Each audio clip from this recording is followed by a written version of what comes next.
Assalamualaikum warahmatullahi wabarakatuh. Kembali lagi untuk kesempatan kali ini saya akan menjabarkan tentang statistika di sini.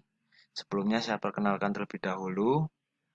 Nama saya Aditya Bayu Purnomo, NPM saya 1601010114 di Universitas UMM Magelang. Ya, yang akan saya jelaskan kali ini yaitu cara menguji validitas dan reliabilitas dalam aplikasi SPSS.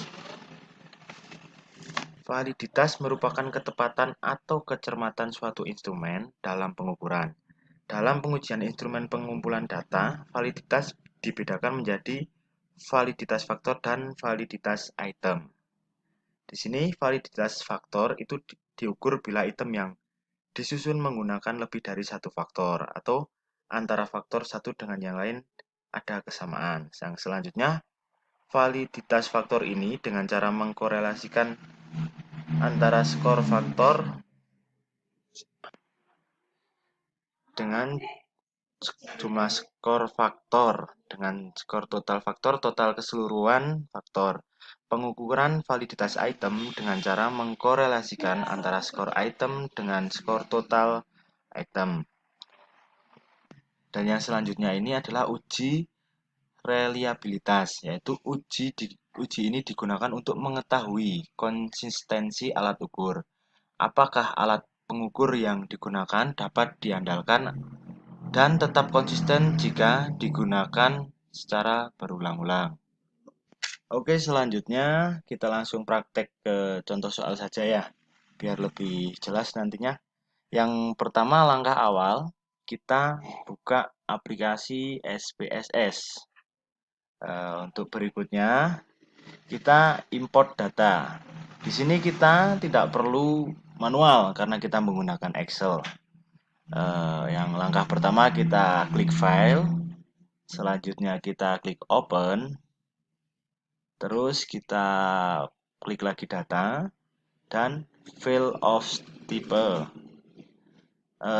Lalu klik tugas validitas dan reliabilitas. Terus klik open, lalu klik OK.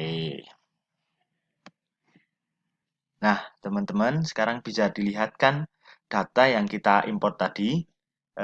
Di sini bisa dilihat di X1.1 sampai dengan X5.3. Ini adalah variabel. Kemudian kita klik data view. Di sini ada 100 responden. Lalu untuk uji validitas, kita klik analyze, lalu correlate, berikutnya bivariate. Nah, di sini kita masukkan semua datanya dengan Ctrl A dan kita masukkan semua datanya. Dan jangan lupa pastikan present itu kita udah checklist. Dan klik OK. Nah, bisa dilihatkan akan muncul data seperti ini. Untuk interpretasinya, lihat dalam kolom total. Jadi, untuk person correlation, kita bisa lihat ada angka 0,284. Ini sebagai R hitung. Untuk uji validitas, dapat dikatakan R hitung lebih besar dari R tabel. Jika R tabel dapat kita cari sendiri atau googling mungkin.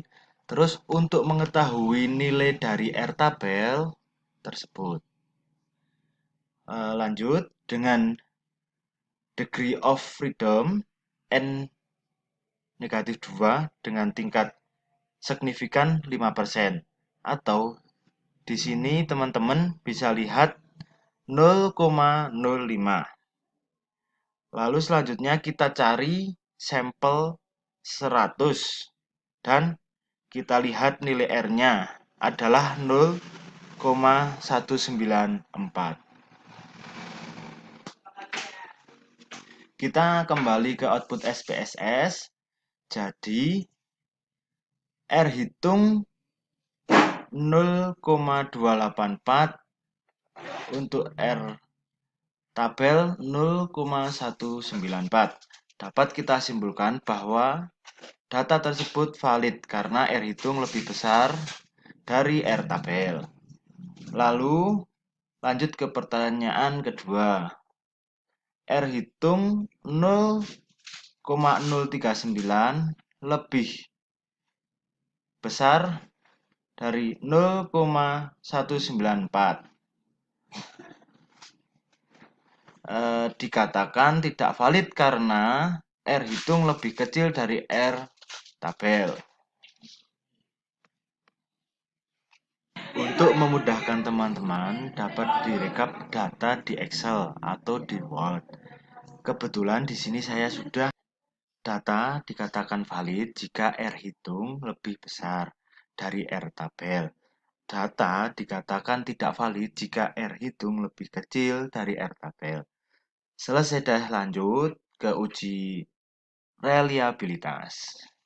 Kemudian klik statistik, pastikan item, scale. Oke, sebelumnya maaf ya. Ini klik analyze, scale, reliability analyze. Kemudian masukkan variabel yang valid di uji validitas. Di sini saya sudah memasukkan data valid. Selanjutnya pastikan modelnya alpha. Kemudian yang tadi klik statistik, pastikan item, scale if item delete, correlation itu terchecklist. Kemudian klik continue dan klik OK. Lanjut ya, ini ke reliability statistik. Untuk mengatakan data itu reliable, nilai Cronbach's alpha harus lebih besar dari R tabel. Di sini nilai Cronbach's alpha 0,844 lebih besar dari R tabel, yaitu 0,194. Jadi data dikatakan reliable. Selain itu, kita cek per itemnya juga. Di item total statistik, dari data X1.1 sampai dengan X5.3, nilai Cronbach's alpha lebih besar dari R tabel. Jadi, teman-teman bisa menyimpulkan bahwa datanya sudah reliable. Mungkin untuk kesempatan kali ini cukup sekian saja. Ada kurang dan lebihnya saya mohon maaf. Saya akhiri. Wassalamualaikum warahmatullahi wabarakatuh.